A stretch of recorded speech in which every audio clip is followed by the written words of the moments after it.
Assalamualaikum warahmatullahi wabarakatuh.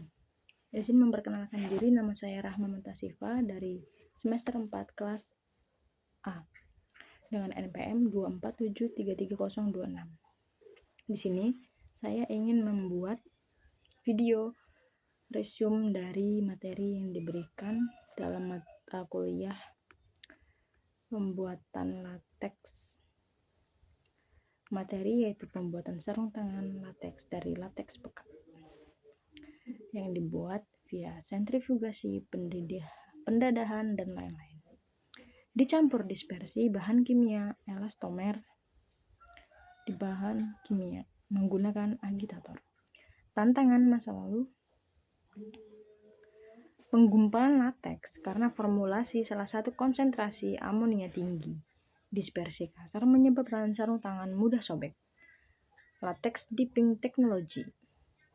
Teknik mencelupkan former cetakan ideal dari porselen, tahan panas, minim ekspansi, mudah dibersihkan. Ke kompon lateks untuk bentuk produk: sarung tangan, balon, kondom, kateter. Alat yang dibutuhkan ada tangki pencelupan, former seperti plastik untuk praktikum, porselen untuk industri. Kompon lateks, open pengering, tangki koagulan, produk menempel membentuk film tipis yang mengering.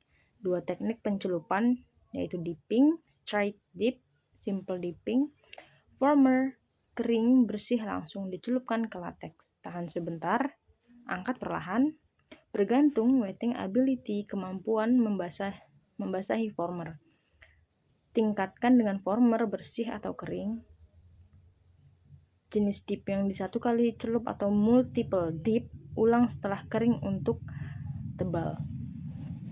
Untuk sarung tangan yang tipis, koagulan metode yaitu paling umum untuk sarung tangan tebal. Former dibersihkan di air panas 70 derajat Celcius, dikeringkan, dicelupkan koagulan CaCl2, CaNO3 atau asam asetat. CaCl2 paling murah atau populer, tidak berbau.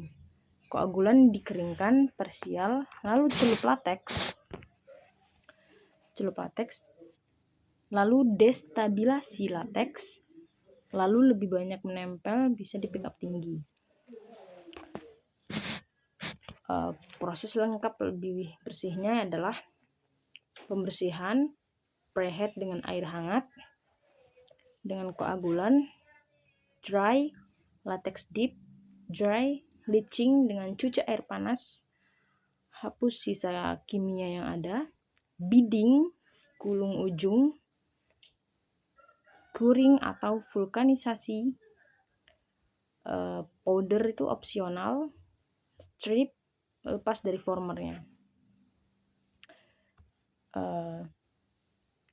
Faktor keberhasilan yang biasanya dikaitkan itu seperti contoh langkah koagulan, yaitu ada former bersih, koagulan yang menempel jadi warnanya berubah, lalu ke dry, latex, destabilasi, latex beku jadi film, dry, bleaching, curing, bidding, finishing.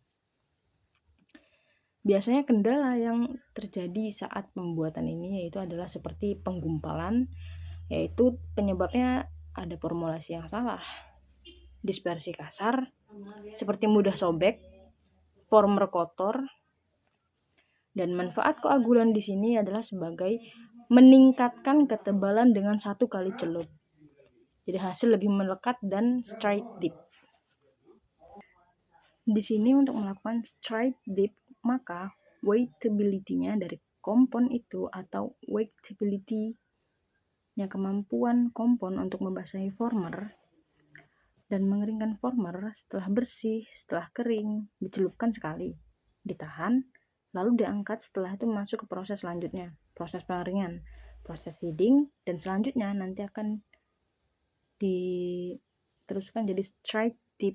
Ini betul-betul straight, simple. Untuk straight dip bisa dilakukan pencelupannya sekali, single, atau setelah kering. Jadi kalau dirasa kurang tebal atau bisa dilakukan celupkan lagi. Atau multiple dip. Nah, bahwa di sini straight dip ada dua jenis, yaitu ada single dip dan multiple dip. Kalau single dip itu hanya satu kali pencelupan, ditarik lalu dibit. Dibit itu ujungnya digulung. Kalau kalian pernah pakai sarung tangan, pasti pernah ujung dari sarung tangan itu pasti ngegulung. Nah, itu adalah bit atau digulung bidding itu. Proses bidding kalau untuk double dip itu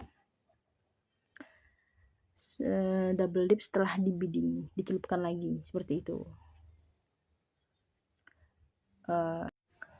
Nah, untuk straight dip itu sendiri memang masih digunakan untuk produk-produk seperti sarung tangan dan Hondo, itu straight dip. Lalu yang teknik kedua yang kita gunakan di praktikum ini nantinya adalah teknik dipping menggunakan koagulan. Nah, kalau yang straight dip itu formernya harus kering bersih, lalu dicelupkan, diangkat, selesai. Nah, bedanya kalau di koagulan method ini, sebelum former ini dicelupkan ke dalam latex, dia harus dicelupkan dulu ke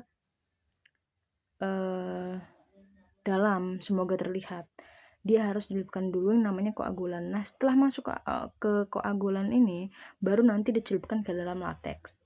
Setelah itu perbedaannya dengan straight dip, kalau straight dip tadi langsung ke latex. Kalau koagulan metode harus dicelupkan dulu koagulan, lalu setelah koagulan nanti baru dicelupkan ke dalam latex. Nah, tentu dari koagulan ke latex ini ada proses lain yang terjadi gitu.